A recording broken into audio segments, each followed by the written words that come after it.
On the 20th of December 1984, just 5 days before Christmas, 12-year-old Jonelle Matthews returned home from her school holiday concert in Greeley, Colorado. She kicked off her shoes, sat beside the space heater near the glowing Christmas tree, and relaxed. She was safe. She was home. Less than an hour later, she vanished. There were no signs of a struggle, no forced entry, no screams heard by neighbors. The only clues left behind were her small shoes beside the couch, and a trail of footprints in the snow footprints someone had desperately tried to erase with the family's own garden rake. For more than 3 decades, Jonelle's disappearance remained one of Colorado's most haunting mysteries. No answers, no arrests, no justice.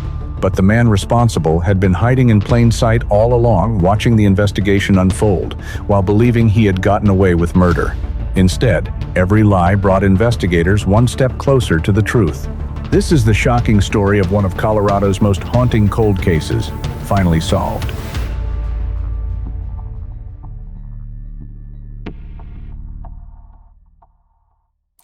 To understand what happened to Jonelle Matthews, you first have to understand who she was, because this wasn't just another name in a police file. This was a real, vibrant 12-year-old girl who lit up every room she entered. Jonelle was born on the 9th of February 1972 in Santa Barbara, California. Her biological mother, Terry Vera Martinez, was only 13 years old at the time, still a child herself. After trying her best for about a month, Terry made the heartbreaking decision to give Jonelle up for adoption, hoping her daughter would have a better life. That prayer was answered when Jim and Gloria Matthews, a couple from Colorado, adopted her just weeks later. The Matthews family already had an older daughter named Jennifer, and with Jonelle's arrival, their family felt complete. They eventually settled in Greeley, Colorado, a small, tight-knit community about 60 miles north of Denver. It was the kind of place where kids rode bikes until the streetlights came on. Neighbors looked out for one another, and families felt safe, leaving their front doors unlocked. Jim worked as the principal of Platte Valley Elementary School, while Gloria worked at a local restaurant. The family was deeply active in the Sunnyview Church of the Nazarene, where faith and community were at the heart of daily life. Jonelle quickly became the spark of the household. Friends and family described her as loud, funny, dramatic, and larger than life. She loved performing, whether it was singing in the school choir, acting in church skits, or simply entertaining everyone around her. She was obsessed with the boy band Menudo, enjoyed sleepovers with friends, and approached life with an infectious enthusiasm that made everything feel like a big adventure. Christmas was her favorite time of year, and in December 1984, she was buzzing with excitement. Jonelle wasn't just a happy kid, she made everyone around her happier. Her smile, her energy, and her big personality turned ordinary moments into memories. She was exactly the kind of daughter any parent would dream of, but on that cold December night in 1984, that bright light would suddenly vanish, leaving behind a family and a community forever changed. Christmas was just 5 days away, and despite battling a stubborn cold, Jonelle refused to miss her big moment. She had been chosen to sing with the Franklin Middle School Honor Choir at their annual holiday concert, and nothing, not even a runny nose, was going to stop her. She begged her parents to let her go, eager to hand out gifts to friends she wouldn't see for weeks. Jim and Gloria agreed, but with one condition: come straight home afterward and rest, Jonelle promised. That evening, the concert took place at the Intra-West Bank of Denver's local branch and was even broadcast on a local cable network. Jonelle performed beautifully alongside her classmates, her voice joining the cheerful carols filling the hall. Her close friend Diana Ross was there too. The two girls sang together, laughed, and shared the festive excitement. Afterward, Diana's father, Russell Ross, kindly offered to drive Jonelle home. It was a short, normal ride, the last ordinary moments of Jonelle's young life. At approximately 8:15 p.m., Russell pulled up to the Matthews family home at 320 43rd Avenue Court. Jonelle hopped out, waved goodbye to Diana, and wished her a Merry Christmas. Russell and Diana waited in the car until they saw her walk up the driveway and step inside. Moments later, the light in the foyer flickered on their unspoken family signal that she had made it safely indoors. Satisfied, they drove away. They had no idea they were the last people besides her killer to see Jonelle Matthews alive. Inside the house, everything seemed perfectly ordinary at first. Around 8:30 p.m., the phone rang. Jonelle answered it politely. It was a teacher from her father's school calling to say Jim wouldn't need to come in the next morning. She took the message like the responsible girl she was. That call would be the last confirmed contact anyone ever had with her. By this time, the house was empty, except for Jonelle. Jim was still at Jennifer's basketball game, and Gloria was out of state caring for her own sick mother. Sometime between 8:30 and 9:30 p.m., something unimaginable happened within those quiet walls. Jim Matthews pulled into the driveway around 9:30 p.m., expecting to find his daughter relaxing after her big night, perhaps watching television or already asleep on her favorite spot on the couch. But as he walked through the door, an eerie stillness greeted him. The house was warm, the space heater still running, and the television continued playing in the background. Jonelle's favorite doll lay draped across the back of the couch as if she had just set it down. Her small shoes sat neatly on the floor in front of her usual place, right beside the brightly decorated Christmas tree. The shoes were still warm, yet Jonelle was nowhere to be found. At first, Jim didn't panic. Maybe she had stepped over to a friend's house. He began making calls, but no one had seen her. When Jennifer arrived home from the game around 10 p.m. and called out, "Hi, Jonelle? Jonelle, are you there?" Only silence answered. The fear finally set in. Jim immediately called the Greeley Police Department. Officers arrived within minutes. What they discovered outside the living room windows sent a chill through the entire scene. Large footprints marked the fresh snow. Someone had been standing there, watching, peering inside the house. These were not the prints of a child. They were deliberate, adult-sized. Even more disturbing, someone had tried to cover them up using a garden rake hastily pulled from the Matthews' own garage. There were no signs of forced entry, no broken windows, no evidence of a struggle inside. Whoever had taken Jonelle had done so quietly, efficiently, and with intimate knowledge of the home. This wasn't a random break-in. It was calculated. A 12-year-old girl had vanished from inside her own safe haven just days before Christmas, leaving behind only warm shoes, a glowing tree, and a community about to be shattered. The Greeley Police Department launched a massive search immediately. Officers combed the neighborhood, questioned friends and neighbors, and scoured Jonelle's school locker and bedroom for any clues. At first, investigators considered the possibility that Jonelle had run away. But Jim Matthews firmly rejected the idea. There were too many good things happening in her life, he insisted. She had a sleepover planned, a Christmas presentation at church, and piles of presents waiting under the tree. What 12-year-old runs away 5 days before Christmas? A thorough search of her belongings turned up nothing. No note, no hidden plans, no signs of family trouble. The runaway theory quickly collapsed. With no obvious leads, attention turned inward, as it often does in child disappearance cases. Jim Matthews became a primary focus. He submitted to a polygraph test administered by the FBI's top interrogator west of the Mississippi. The examiner told him he failed. Devastated but determined, Jim took a second test with local police. The pressure was immense. His daughter was missing, and the very people searching for her now suspected him. Yet after repeated questioning, Jim was ultimately cleared.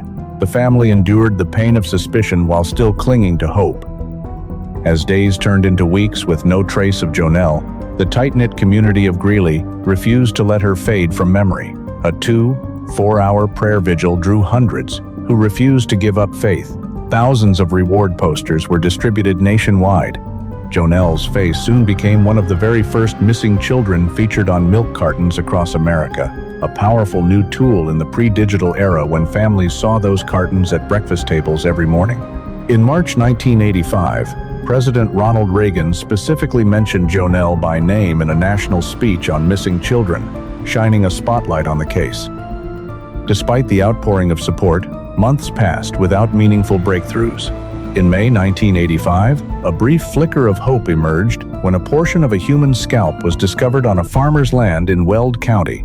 Gloria Matthews was asked to examine it, an unimaginable task for any mother. She did so with courage, but it was not Jonelle's. The relief was short-lived, swallowed once again by crushing uncertainty. The emotional toll became unbearable. Eventually, Jim and Gloria made the difficult decision to leave Greeley behind. They moved first to the Philippines to serve as missionaries, then later retired to Costa Rica. Yet Gloria never stopped searching. Everywhere she went, her eyes scanned crowds for a familiar face. In her dreams, Jonelle always came home through the front door, smiling brightly. In reality, the door remained painfully closed. 10 years after the disappearance, the family made the gut-wrenching choice to have Jonelle declared legally dead 10 years without reason, without motive, and without answers. For 35 long years, the Matthews family and the people of Greeley lived with an agonizing void. No answers, no closure, only the unbearable silence of not knowing. Then, on the 23rd of July, 2019, everything changed in the most unexpected way. A construction crew was working on a new oil and gas pipeline in a remote, desolate stretch of farmland in rural Weld County, roughly 15 miles southeast of Greeley. It was just another routine day under the wide Colorado sky until the bulldozer operator struck something buried in the dirt. The crew stopped. They looked closer. What they uncovered would finally bring answers and new heartbreak. Human bones.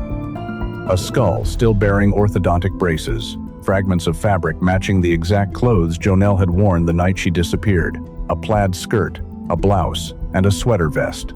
The items that a mother had described to police 35 years ago were still there, preserved in the cold earth, waiting to be found. 2 days later, the Weld County Coroner's Office made the official confirmation through dental records and DNA analysis. The remains were Jonelle Matthews. The autopsy revealed the brutal truth that transformed a missing persons case into a homicide investigation. Jonelle had died from a single gunshot wound to the head. She had not wandered off. She had not run away.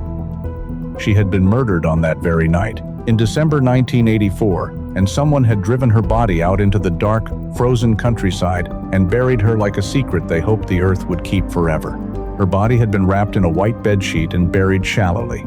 Her coat was partially zipped and turned inside out, with the cuffs tucked into the armpits. When investigators carefully examined the sleeves, small hand bones fell out a detail so devastating it stopped seasoned detectives in their tracks. In her final moments, the 12-year-old girl had tucked her hands under her arms, trying desperately to stay warm in the freezing December field. She had been alive out there in the cold, frightened, shivering, alone. That image, a child hugging her alone against the winter darkness, moments before her life was taken, has haunted everyone who has ever learned of it. It is impossible to forget. For Jim and Gloria Matthews, the discovery brought a devastating kind of relief, the most painful kind there is. Gloria had spent 35 years quietly clinging to the faintest hope that somewhere, somehow, her daughter might still be alive. That fragile thread, worn thin by decades of grief, was now severed forever. Yet amid the devastation, there was something else. After all those years of not knowing, they finally had the chance to bring Jonelle home, to hold a funeral, to lay her to rest with the dignity she deserved. For a family that had been denied even that, it meant everything. The case that had gone stone cold for over 3 decades was suddenly powerfully alive again. Just weeks after the remains were identified, the Greeley Police Department made a stunning announcement that sent shockwaves through the community. They had a person of interest. This was not some transient stranger or random criminal. It was a man who had lived among them, attended the same church, and later become a public figure, a man who had spent years hiding in plain sight while quietly inserting himself into the very investigation meant to catch him. His name was Stephen Dana Pankey, and the story of how he became the prime suspect would prove to be one of the strangest and most disturbing chapters in Colorado true crime history. Just weeks after Jonelle's remains were discovered in 2019, authorities named their person of interest, Stephen Dana Pankey. The revelation stunned the community. This was no outsider. In 1984, at the time of Jonelle's disappearance, Pankey was a 33-year-old married father living just 2 miles from the Matthews home. He attended the same Sunnyview Church of the Nazarene as the family. His life, however, was unraveling. His used car business had collapsed, leaving him in financial freefall. The day before Jonelle vanished, December 19th, he had even been arrested at a local bank for harassment and criminal trespass. What followed Jonelle's disappearance raised immediate red flags. According to his ex-wife Angela Hicks, Pankey came home and abruptly announced they were leaving town. The very next morning, before daylight, they headed to Big Bear Lake, California. Angela described the trip as completely unplanned, sudden, and rushed. On the drive back to Greeley, Pankey, who normally banned all media from their godly home, including television, radio, newspapers, and music, suddenly demanded she turn on the car radio. He obsessively scanned stations for hours, searching for any news about a missing girl. Once home, he bought every local newspaper and forced Angela to read every article about Jonelle aloud to him 3 times each. The strange behavior continued. Within days, Pankey put on coveralls and galoshes and began digging extensively in their front yard. He claimed it was a septic tank problem, yet the tank had been replaced earlier that year with no issues. Shortly after, a car stored on their property mysteriously caught fire. Angela found him standing beside the burning vehicle, shovel in hand. A sudden out-of-state trip, an intense fixation on news coverage of a girl he later claimed he barely knew, unexplained digging, and an unexplained fire, all within days of a child's disappearance. 1 month after Jonelle vanished, Pankey contacted the FBI and Greeley police. Claiming to be an ordained Baptist minister who had received information through a pastoral confession, he offered details that could help solve the case, but only if granted immunity first. Police noted his name and began watching him closely. In the late 1980s, Pankey and his family left Greeley and eventually settled in Twin Falls, Idaho, where he developed a passion for politics, running unsuccessfully for sheriff, city council, lieutenant governor, and governor. Beneath the campaigns, however, lay something far more troubling. Investigators later found over 1,000 documents in his home referencing Jonelle Matthews, many in cases that had nothing to do with her. The writings were deeply disturbing. In a 1999 court filing, he expressed fear of receiving the death penalty for revealing the location of a body. Why would an innocent man worry about that unless he knew exactly where it was? He also authored a book titled Graveyards, filled with venom, directed at the Sunnyview Church of the Nazarene, the very church he had been expelled from before the Matthews family joined. Almost every letter contained the same demand: immunity in exchange for information about the body. Even more damning was his knowledge of holdback evidence, details police deliberately withheld from the public so only the killer would know them. The footprints in the snow outside the Matthews home had been raked over with a garden rake. This fact was never released publicly. Yet Pankey mentioned it multiple times, and his ex-wife later found private notes in the trash, written in his own handwriting. Snow outside the Matthews house was raked. Other details painted an even darker picture. Shortly after the disappearance, when a minister publicly declared he had received a message from God that Jonelle would be found alive, Pankey stood up in the congregation, screamed "false prophet," and had to be physically removed. His reaction stunned members of the congregation. To investigators years later, it raised an unsettling question. Why would the possibility of Jonelle being alive provoke such intense anger? At his son's funeral in 2008, he leaned over the urn and whispered to Angela, "I hope God didn't allow this to happen because of Jonelle Matthews." Stephen Pankey had spent 37 years inserting himself into the investigation, demanding deals and dropping details only the perpetrator could know. For 37 years, Stephen Pankey tried to control the story. In the end, it was his own words that destroyed him. On the 12th of October 2020, a Weld County grand jury indicted Stephen Dana Pankey on charges of first-degree murder and second-degree kidnapping. He was arrested in Idaho and extradited to Colorado. After decades of evasion, the man who had demanded immunity for years finally faced justice.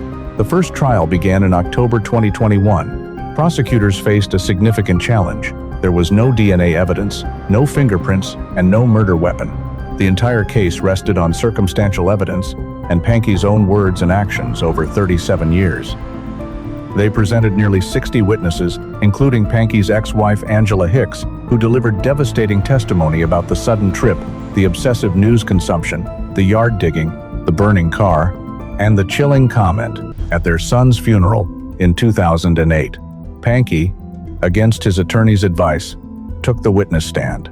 Over 2 days, he delivered rambling, contradictory testimony. He admitted lying for years out of bitterness toward the church and police, but insisted he was telling the truth now.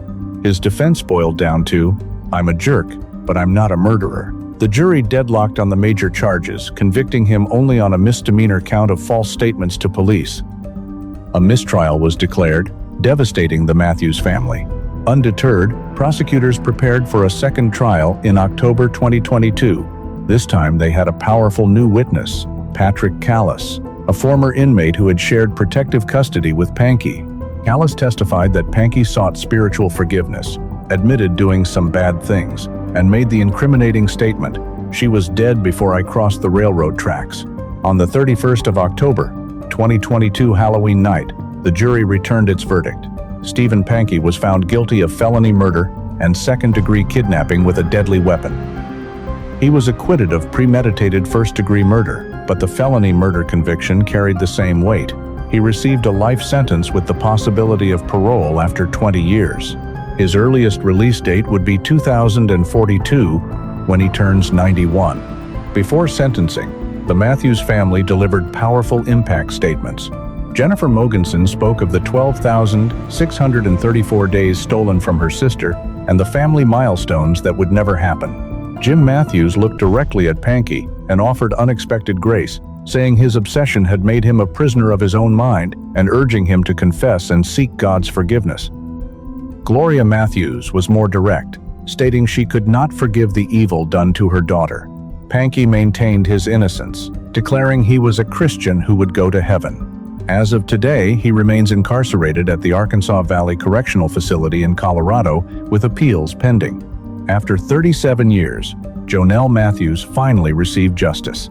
After 37 years of silence, pain, and unanswered questions, justice was finally served for Jonelle Matthews. What began as a heartbreaking disappearance just days before Christmas in 1984 ended with a killer, convicted and behind bars. Jonelle is no longer a face on a milk carton or a haunting question mark in Greeley's history. She has been brought home, remembered as the bright, dramatic, singing 12-year-old who filled every room with light and laughter. Her story reminds us that even the coldest cases can be solved when persistence meets modern justice. The Matthews family's long journey from the agony of not knowing, through decades of hope and grief, to this hard-won verdict stands as a powerful testament to love and resilience. Their willingness to keep fighting, even after moving across the world, ensured that Jonelle's voice was never truly silenced. Lessons from this case are profound and enduring. First, technology matters. Advances in DNA analysis and genetic genealogy can breathe new life into cold cases that once seemed impossible to solve. Second, words have power. Stephen Pankey's decades of talking, writing, and inserting himself into the investigation ultimately became the noose that tightened around him. Guilty people often cannot stay silent. Third, communities must remain vigilant. Small towns are not immune to evil, and seemingly ordinary neighbors can hide dark secrets. Finally, this case teaches us the importance of never giving up, whether you are a family member, investigator, or citizen. Justice may be delayed, but it does not have to be denied. Jonelle Matthews was only 12 years old. She loved Christmas, singing, and her family. She deserved so much more time than she received. Today, we honor her memory by continuing to seek truth in every unsolved case. Now I want to hear from you. Do you believe the jury reached the right verdict even without direct DNA evidence? Was Pankey's jailhouse confession genuine, or do you think he would have gotten away with it if he had simply stayed quiet? Drop your thoughts in the comments below. If you found this story powerful, please like, subscribe, and share it with others who appreciate true crime cold cases. Turn on notifications so you never miss the next investigation. Thank you for watching, and remember, some stories take decades, but the truth always finds its way home.